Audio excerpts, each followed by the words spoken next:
Hey, it's Patricia Murphy. It's Wednesday, and this is Seattle Now. I don't know about you, but I've been seeing a few more little faces popping up in my Zoom meetings recently. Kids. For working parents, keeping them home made sense at the start of the pandemic, but it's just not sustainable. And while we were hunkering down, the childcare system fell apart.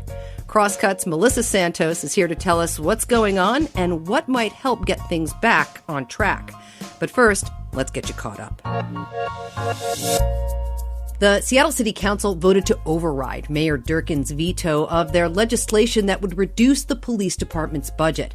That means the budget cuts passed by the council last month will take effect, including cutting 100 police officers and reducing salaries for top command staff. 7 council members voted to overturn the veto. Members Alex Peterson and Deborah Juarez did not. A new statewide poll conducted for KUOW found 53% of respondents supported Governor Jay Inslee. 36% supported his Republican challenger, Lauren Culp. That same poll has former Vice President Joe Biden cruising to victory over President Trump here in Washington by a margin of 23 percentage points. That's a bigger gap than 4 years ago when Trump lost the state by 16 points. And you were looking for rain, right? Oh, that was last week? Well, fall is here, and we're going to get some rain and wind. The National Weather Service says we might see up to an inch of rain today. The wind might cause some power outages, so keep your devices charged and your flashlight handy. Childcare. It's not just essential for working parents, it's the linchpin of a functioning economy. But the pandemic has disrupted the childcare system, and parents are grappling with impossible choices. Melissa Santos is a journalist at Crosscut. She's been reporting on the childcare situation. She is also a mom. Hi, Melissa. Thanks for joining us. Hey, thanks for having me. So this is obviously personal to you. You have an infant at home and you had to find childcare when you returned to work. Tell me about your experience. Well, we were on, I think, 5 or 6 wait lists before the pandemic for childcare, and that's one of the most stressful things when you have a baby in Seattle, at least, and a lot of other parts of the state. Who's going to watch this kid? You're like 97th on a wait list, from like 5 places. So that's was a concern before the pandemic. And then the pandemic happened, and we did see a lot of providers close for a while. So at one point, actually, it was a quarter of childcare providers were closed in our state. It's now down to more like 18% at the end of August, but that's still a lot. And it's kind of hard to suss out, are these just temporary closures because there was a COVID case? Are they going to reopen pretty quickly? That's a little hard to say. And some of them probably won't reopen. So basically, it's already as a mom was super hard to find childcare. And then we have this happening. So not great. Well, and I think it's important to point out to non-parents that childcare is not a warehouse situation. You're not trying to find a box to put the kid in so that you can go to work. This is extremely emotional, especially for parents with young children. I mean, yes. At the same time, when I was touring a bunch of childcare facilities, I was like, will anyone take my child? I don't care. Feed them goldfish crackers all day. It was that desperate that my standards got lowered progressively. I feel like we ended up in a great place, so it worked out. But yeah, it's that you want it to be this thing where you really take pride in where you're sending your child, and that it's, you want them to learn and develop and all those sorts of things. But at some point, you in order to work, you do need childcare. So that it's tough. Definitely people aren't able to get the pick of the litter or whatever with childcare right now, and that's makes it harder for them emotionally. Like you're saying too, as they're making these choices. Well, and you're right. We can't be precious about our childcare because of the situation that we're in. And in your piece, even you point out a report that says Washington only has enough childcare slots to serve 41% of children under 5 years old. So that's 2 in every 5 children. And that was before the pandemic. Like I had to double check. I was like, is this before the pandemic or after the pandemic? There are some people who have a situation where they can have a family member or a grandparent take care of their child.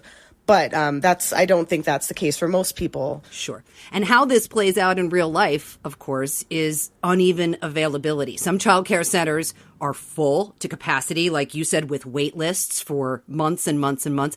But at the same time, some are barely making it. And I wonder why.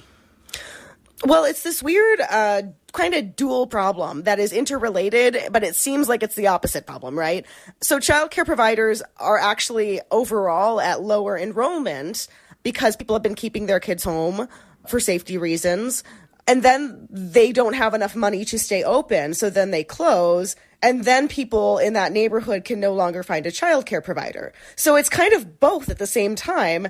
There are actually more spots and sort of spread across the state right now, but that may be sort of a limited situation because if there are spots, it means the childcare providers aren't getting the income that they normally have that lets them stay open. And if those close, then whoosh, then there are fewer spots again. And it's even worse in some of the lower income areas of the state that already had fewer childcare facilities. So those communities are seeing, a third of their childcare capacity go away or more compared to, 20% in other areas that have higher median incomes. There is a significant amount of disparity in different places. And again, really hard decision for parents. This is your child. You wrote about one mom in Seattle, Patty Lou. Tell me her story. So she was working, she had just gotten a new job in January, and then the pandemic happened. And in March, her childcare center for her two kids, it closed down when all the schools in Seattle closed down. And then 2 weeks later, she lost her job. And so she's sitting there thinking, okay, I don't have a childcare center, so now I need to restart this childcare search, I guess. But I also need to find a job. So can I even promise an employer I can work when I don't have childcare for my kids? What do I do? Her childcare facility was actually closed for a few months. She just couldn't look for work because she was taking care of her kids. And that was just something she said really overwhelmed her. She didn't know. She didn't think she could look for a job. Then parents face a choice when their centers do reopen. Okay, is it safe for me to send my kid? And she and her husband were in that situation where for a while they didn't feel comfortable sending their kids even once they had a spot available. And I think this is one way in which wealthy families and less wealthy families are all kind of struggling a little. Patty Lou was paying money to keep her spot while she was keeping her kids home for safety reasons. And there's only so long most people can afford to do that, if they can even do it at all. I think that people feel a lot of guilt. I mean, that mom, Patty, told me that she still feels guilty, even though eventually she decided they need to go back to work as two-parent family working to make ends meet and for her future career. And she still feels guilty about sending her kids to childcare. And that's kind of what everyone's grappling with right now. Yeah. The pandemic on top of everything else. And I have been out of the childcare rodeo for quite a while now. My son is 14.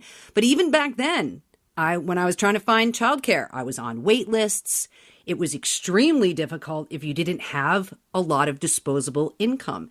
And this scenario, like so many things related to the pandemic, is just blowing open this inequity.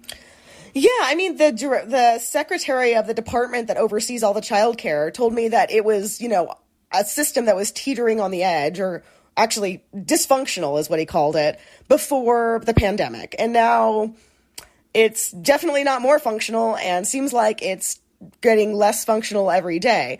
I mean, I personally, the only reason I can afford childcare as a journalist and my husband's a student right now is because we managed to slip in and get a house at some point and took out a second mortgage to pay for childcare. Like, that's how we're paying for it.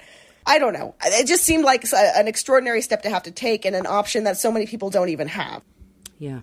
Melissa, it's obvious that the pandemic has ripped the childcare system apart. Where do we go from here? Oh, that is a tough question. I think there will be a lot of effort to try and prop up the childcare system, perhaps more than before, because I think there are a lot of people worried about the economic factor that you mentioned. How can people go back to work if they don't have a place to put their kids? Basically, what young families can afford to pay is less than what it costs to run childcare facilities. So it's not a system that works for anybody in that way. Basically, Most people I talk to say there needs to be more public investment, but at the state level, it's not quite clear where that money will come from when tax revenues just took like a $9 billion hit. So it's a tough thing to figure out. I hear people want to fix it, but again, like how to fix it is more of the issue. Melissa Santos, journalist, mom, making it work day by day. Thanks a lot for your time. Yeah, thank you. Hi, I'm Patricia Murphy, host of Seattle Now. Thank you for watching. If you think this work is important and want to support us, subscribe to our channel, leave us a comment, and check out KUOW.org for local news.